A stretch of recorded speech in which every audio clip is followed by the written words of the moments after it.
Everyone, welcome back all to the channel. Thank you so much for clicking on today's video. I'm going to be reacting to this lady that left the United States of America to Ghana. She's originally from Jamaica. I think she has a US residence, so she relocated to Ghana and she talked about her experience in Ghana. Let's listen to what she has to say. We were sold the dream of this wonderful Shangri-La coming to Ghana. You know, life is so much. I actually reacted to this lady, but unfortunately I couldn't edit it. This video is actually some of the explanation I have to make while she was talking. Anyway, this lady came all the way from Jamaica, from America. I don't know, they relocated to Ghana. She only spent 1 year and she had all this bad experience in Ghana. Anyway, she was actually just complaining about basic things like water, electricity, and Wi-Fi. She also said that the people stole from her, the people she trusted stole from her. She was literally just talking about the bad customer service that Ghana have. She was just, she was really angry, and her parents is still back in Ghana. I feel like a lot of Jamaicans are relocating to Ghana. If Ghana is actually a bad place, people will not be relocating to that place. She might not have the best experience she was expecting, while some people are living their best life in Ghana. Hopefully, she also talked about the begging culture in Ghana, that anywhere you go, they are always begging, small. You Much better. It's the motherland, and you know, cost of living is cheaper there, and you'll be amongst people of your own kind, and you know, and this is my personal experience, and my family is still there. Me personally, Cindy Marvelous, my experience, and not that I had built up any type of what do you call it? I don't know. People will say that, oh, you built up too much dreams, and you just thought too much about the country, and it's a third world developing country. Listen, I am from a third world developing country. However, I was not prepared for what it was that I experienced there. Now, my experience is different from the next person's experience. I can only share my experience. And after a while, I started taking on my parents' what they were going through. But at the end of the day, they were okay. They told me, Cindy, it's not your fight. And when they said that to me, I had to step back and say, okay, you know, I get it. I understand it now. And I just left it alone. However, there's certain things that I just couldn't deal with anymore. You know, as far as,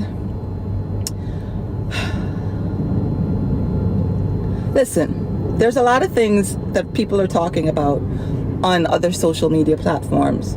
You can go and watch them. I'm not going to talk about it, about all the negatives. You guys can go watch all the videos and see what's going on down there. But for me, I couldn't deal with some of the inconveniences. I like electricity, for instance. Right now, they're at the power grid. There's problems going on with it, and it's not going to get any better. I work from home, and I depend on good internet, and unfortunately, that's the biggest challenge down there. The electricity, the internet, and in some places, water. You understand? Now, people will say, oh, you can go and get, you know, a power bank, or why didn't you get solar panels? Okay, and you can get a water tank and yada, yada, yada. Okay, so the reason, in my first video, I said the reason why I left America was because of the rat race that we were in. And we were sold this dream that you can come to Ghana and the rent is so much cheaper. But at the end of the day, okay, somewhere, say for instance in Accra, of course the quality of life is much better than some of the rural places. But it's like living in Miami. You understand me? All the luxuries, you're going to be paying for it. You're going to be paying for an apartment with, you know, air conditioning and Wi-Fi and water and hot water heater and all of those things. And it's just, It was just, for me personally, I just couldn't. I'm at an age where the inconveniences outweighed the positives for me. You know, for me personally, you know, I am a foodie. I tried everything. And sadly, there's things that I never even spoke about. The food poisoning that I went through. I was sick 4 times. My dad was sick. He's had typhoid, malaria. I know you can say, oh, you get that anywhere you go, and you can, you know, it is what it is. Fine, go back to your country. Yes, and I went back to my country, and I've never been happier. You know, me experiencing that for 363 days. And this is the reason why I came back, because I was ready to give up my permanent residency. I am not a U.S. citizen. I am a permanent resident of the United States since 1988. I've been lackadaisical in getting my U.S. citizenship. And so I was just like, but you cannot be outside of the country for more than a year without having to go through the whole process. And I was ready to do that, going down there in the first place. Maybe we should have, and that's my suggestion to everyone, go there first. Spend a few weeks, not a few days. Spend a few weeks, maybe a couple of months even, and take it all in. Decide then if that's somewhere where you can live comfortably. You're going to need a vehicle. Getting around, it is not easy. As people say, it is not easy. You're going to have to deal with the impoliteness. There's no customer service. You know, you have to deal with people just being... It's not what I am accustomed to. And after a while, it starts getting to you. When people, you know, step in front of you in the line. When men, you know, there were things that happened to me that I never experienced that anywhere in the world. At you know, it breaks my heart to even talk about it, but I never spoke about it because it's not my country. And I know the backlash. I see the backlash that other influencers are getting, because if I even say a mosquito bit me in Ghana, oh, mosquitoes bite you everywhere in the world and blah, blah, blah, blah, blah. So therefore I shut my mouth and I leave it alone. But because of me just portraying the positives and not the negatives, even my own Ghanaian friends, they were like, Cindy, you were just, what about, we know, we've lived there. Like, Cape Coast is, I don't go to Cape Coast for no reason whatsoever. And I used to find that so insulting. I'm like, you're from this place. But I get it now. I get it. Some people have told me that I'm too bougie and I'm too this and I'm too that. Fine, call me whatever you want. I like the modern conveniences in life. I like electricity, Wi-Fi. I like to know that I can pay stuff easily online and not getting gypped. I don't want to hear small. It became to the point where I would go into just the city and every single soul asking me for small. You give them small. Okay, so what about me? Like, it was just too much. I started, you know, doing stuff for the locals, and the locals, I've never been robbed so many times in my life from people who I trusted, people who I thought were for me, and turned out that they were not. They were all for themselves. People I've made YouTube videos with, that were never, they have no idea or no knowledge. I, in my little finger, know more about building and developing, because my father used to be a contractor. He was an architect. He was a draftsman. I know in my little finger more than some of these people that are selling land and that are property developers and all of that good stuff. You know, so my biggest advice to everyone is, coming down there, unfortunately, do not trust every and anyone. It's sad and it's unfortunate, but this is just the reality of it. And people will say, oh, anywhere in the world, that's fine, but it's more prevalent, and a lot of people have the same.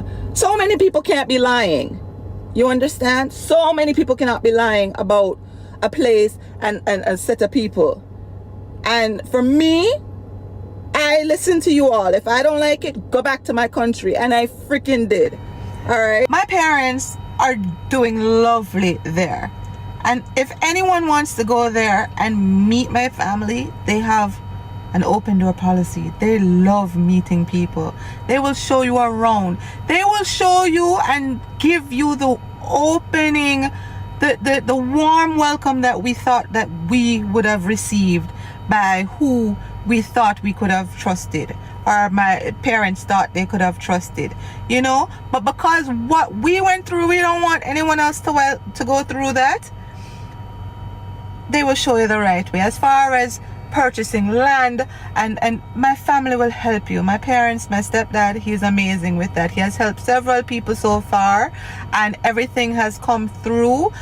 We've met people that you know, they've told us their story and we help them.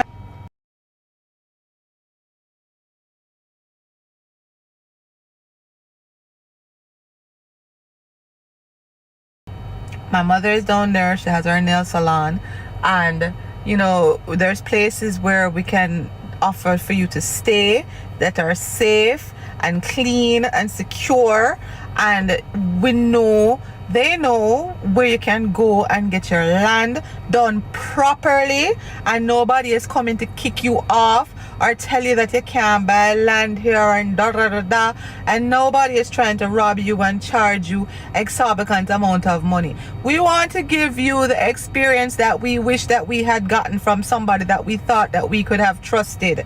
So when you come down to Ghana and you link up with my parents, them, believe you me, I can send, as a matter of fact, watch this video. These are people that met them from off of my YouTube channel, and shout them, thank you so much. You all made me cry when I just came back.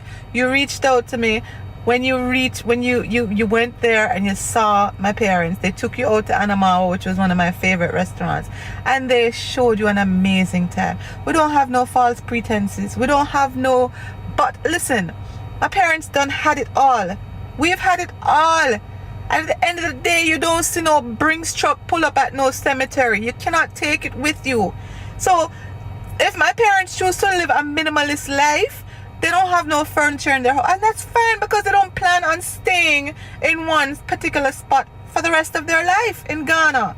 They meant to go down there, maybe back, they thought it would have been their forever home. Right now, they want to travel. My mother loves to travel and see the world. As to how it is going, you know, that's still what they want to do. Their doors are open, and go to my mom's salon, hang out with her. They will show you the best that Ghana has to offer, the best that Cape Coast has to offer. You know, they will show you the side of Cape Coast, and not looking for anything from you but genuine friendship and love. You understand? We come from a different cloth. I don't know if people who know will know. You understand? We're not the same. We're not the same. We're not the same.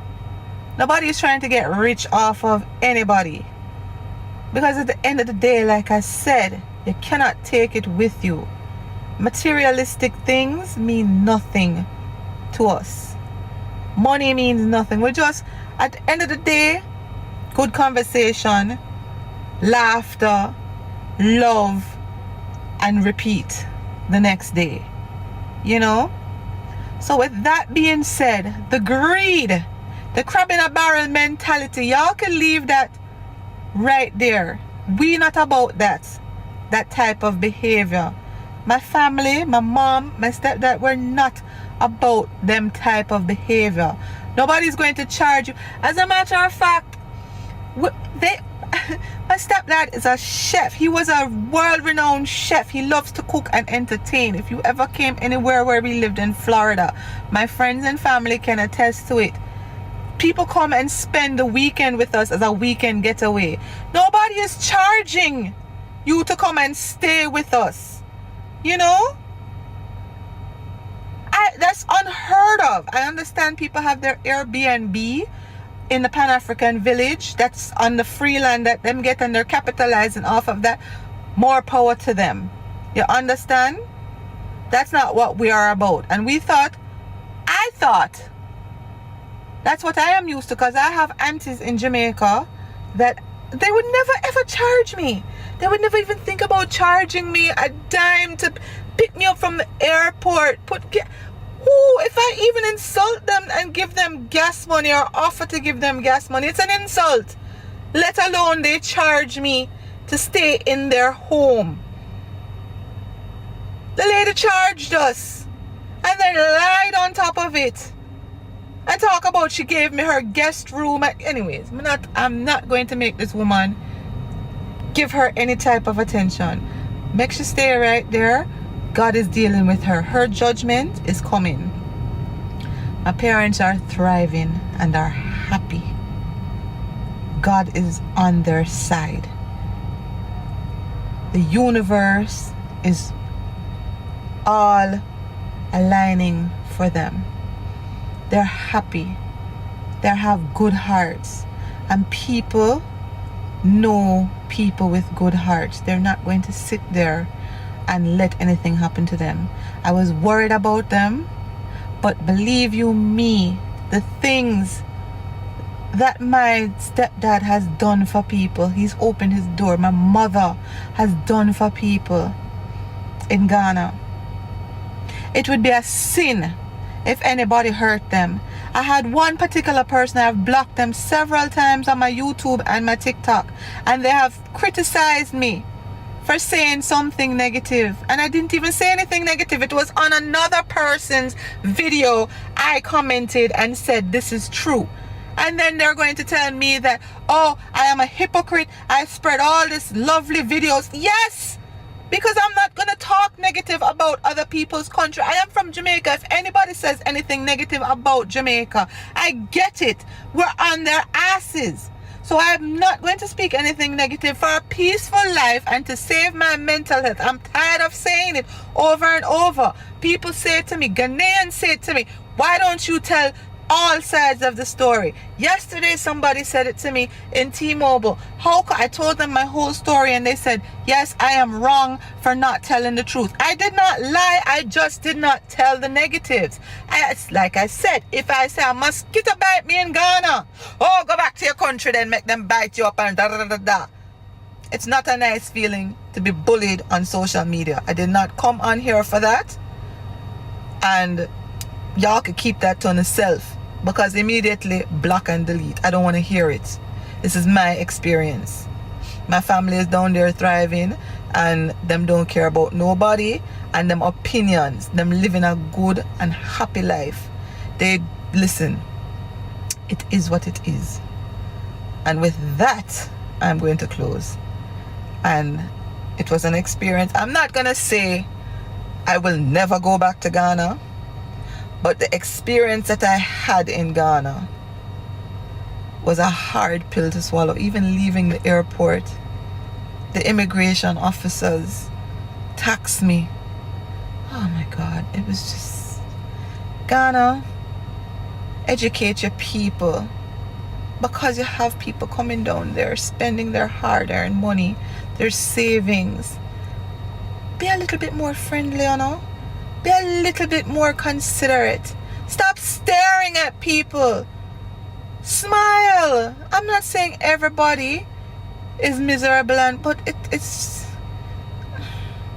Ghana can be an amazing place. It is a beautiful country. It just needs improvement.